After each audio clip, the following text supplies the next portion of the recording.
groups and give them the skills to deal with conflict constructively.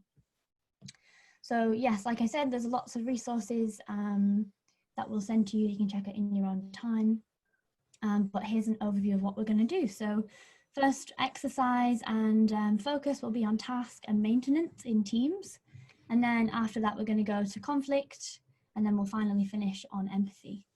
And there are three kind of aspects of group work that we're going to think about today. So I guess these softer or nuanced aspects of group work, I think, are very often the ones that get forgotten.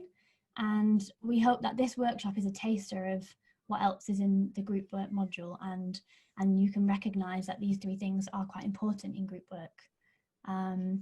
And obviously there are many other aspects, but these three are really great for providing healthy teams.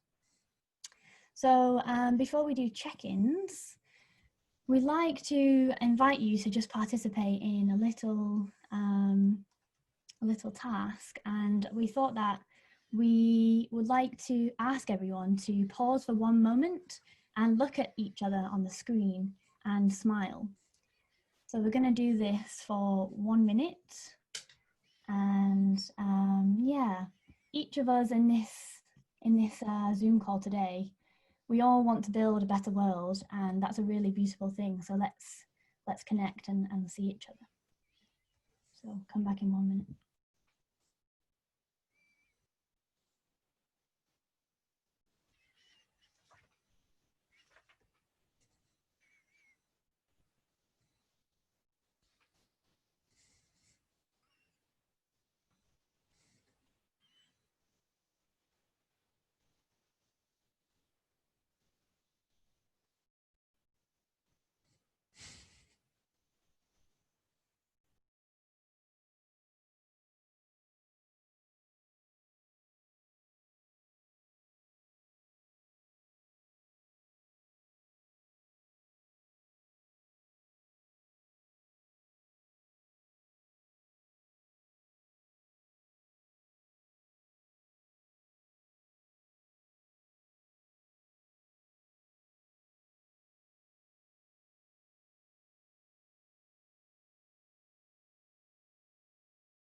Okay, thank you so much.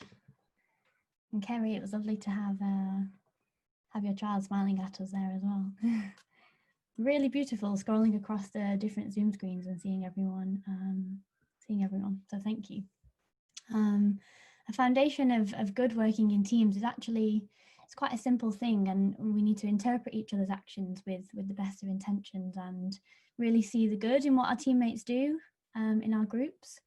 And even if there's a bit of a feeling of being undermined or infuriated, acknowledge those feelings, but allow your interactions to be guided by compassion first and foremost. So thanks for participating. Maybe some people found that weird, but some people might have really enjoyed it. We're going to do a check-in now, so let's go into breakout rooms of around 3, and you'll just have about over a minute to share your name, how you're feeling today, and the question is whether you prefer teamwork or individual work. So I can post that in the chat.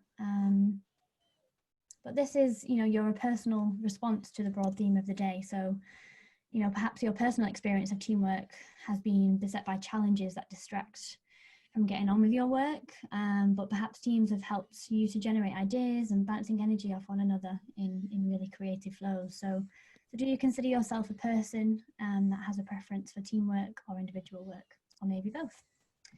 So we'll have about 5 minutes, and yeah, just over a minute each, and the question is in the chat there for you. Are you good, Paul? Yep. Okay, good luck, everybody. See you in 5 minutes. There'll be a timer so you can keep a track of time. You get about 1.5 minutes each. Thank you. I hope you had a nice check-in.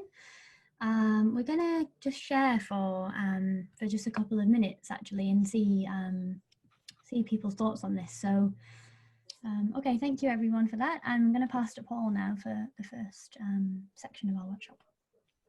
Thanks, Jess. Thanks, everybody. Good morning. So I'm going to take you through the task and maintenance part of the workshop. So in this first section on task and maintenance, I think because of who we are as activists, concerned individuals and community organizers who want to change the world for the better, this get it done mentality can get a grip on us a little bit. And it feels like we have to act now, like we don't have time to slow down. And this rush and sense of urgency can also harm our well-being and team relationships. And it can also prevent us from looking after ourselves and each other. So we need to be aware of this, and so we can take time to acknowledge each other's needs and avoid the burnout. But the question is, what can we actually do about it? What can be the counterweight to this get it done attitude? So first, we're going to look at setting the scene between the relationship between task and maintenance. So task, how much task roles do we take on, and how much maintenance roles do we take on, particularly in the teams that we're in? So we're going to ask you to consider that a team, like many things, is ultimately there to deliver something of value to the world. We might call this an output. However, in order to succeed, the team needs also to be maintained in the same way, say, a car or a human body would need to be maintained. If you don't address the niggling, rattling in the car, then ultimately it will come back and cause you a problem further down the line. It's not going to mend itself. And similarly, if we don't look after our bodies, then that's going to have an impact. So we're going to give you an exercise, just very simple, to explore the balance in a team between task and maintenance. And this involves us thinking about what we currently do in teams, especially in meetings where a lot of these roles kind of show up. What a healthy balance actually looks like. And then, of course, how we might adjust to get this balance in the teams that we're actually in.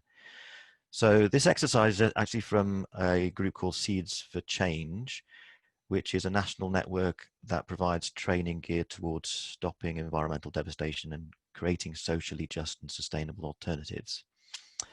And for this activity, you'll need to think about a team that you are part of whilst you read a list of task and maintenance roles on a slide, which I'll show you.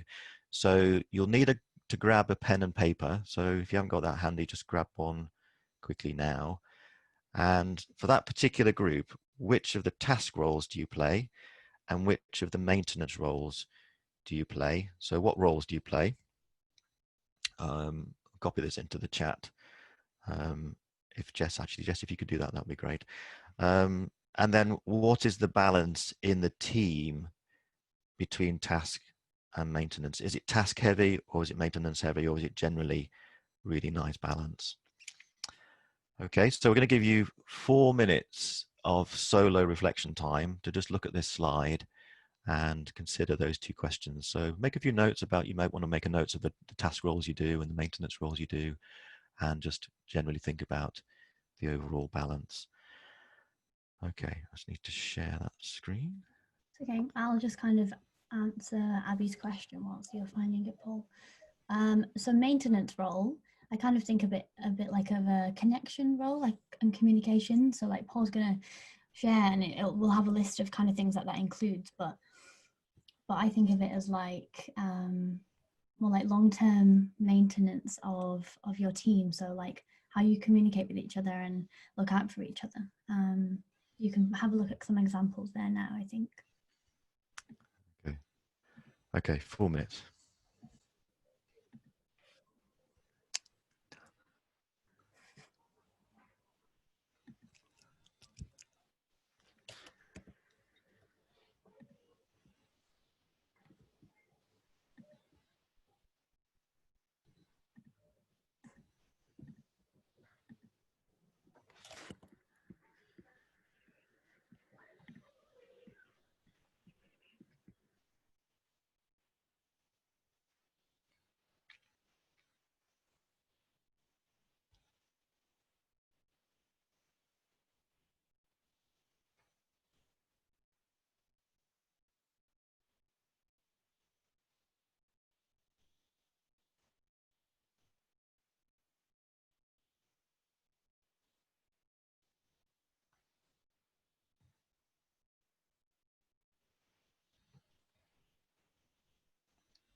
There's 2 minutes left.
Okay, so that's time. We're going to give you a moment to maybe share some of those thoughts in a breakout room in a few minutes. But before that, we want to start moving our attention now towards the ultimate question, which is how do we adjust to get the balance that we're looking for? Maybe you've already got the balance, in which case that is not needed. But in any team, how do you notice it, and then what do you do about redressing that balance? So we thought we'd share just a few moments on some of the things that we've done in Trust the People team, what we've noticed, just very, very briefly, and what we've done to rebalance. So one of the things that we do, and I'm sure a lot of people, if you're in XR, will be doing regular check-ins, but to really make those meaningful in meetings, every meeting, just really pay attention to checking in as thoroughly as you can, and allowing time to really listen. And if there's something that comes up in that check-in, to notice that and make time for it if necessary. And in some cases, what we've done in our team is to actually realize we need a deeper, dedicated check-in time. So we might have a deeper connection session, which is nothing to do with agendas and getting things done. It's just really building those relationships and making sure that they're maintained. We've also plumbed in things like game sessions and fun sessions so that we can, obviously we're all isolated and separate from people at the moment because we can't meet up so much, but that sort of stuff we've managed to do online as well. And the other thing that we did, we've done a couple of times, is that we've actually put on pause all of our activities and just done a reflection week for ourselves. And particularly around the work that we've been doing is creating workshops. The other thing we've been doing is running workshops for each other. So we don't have this external responsibility to get things right. We can experiment a bit more. And that has been really, really amazing to actually allow us to express ourselves a little bit more, try out in a safe environment, and then really look after each other. So they're just some of the things that we've done ourselves. So what I want you to do now, just give you a minute to think about what that might look like for you. So what changes, if any, could be made to help your team reach a healthy balance? I'll just give you a minute to reflect on that.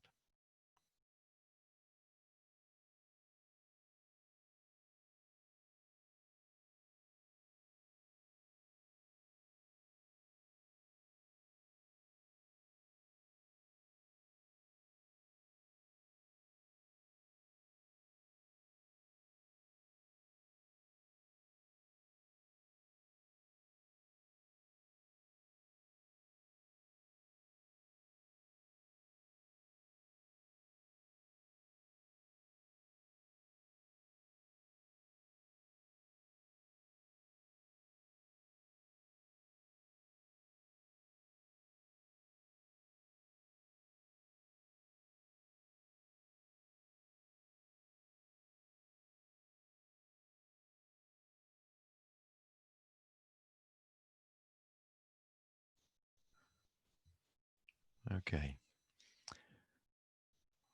All right. So you might have made a few notes off the back of that to add to the notes you made earlier. So we're now going to put you into breakout groups of 4 or thereabouts for 13 minutes to share your ideas, very precise. Be sure to give everyone a chance to speak. So you might want to do a quick round initially and then maybe open it up a bit more organically. And sharing the questions that we've posted in the chat. So Jess, if you could put those over. So picking up on the first exercise, any insights on the task and maintenance exercise, and then moving on to the main question, which is how might you help your team to reach a healthy balance? Actually, before that, there's one thing that we've missed out, and that's the straw poll. So just hold that thought in terms of the exercise. And it's something quite nice to check in about what the general balance is. So just for a bit of fun, just quickly answer this poll question. The question is, what is your task and maintenance balance in teams? Task heavy, maintenance heavy, or you've got a good balance? You should be able to see that on your screen now.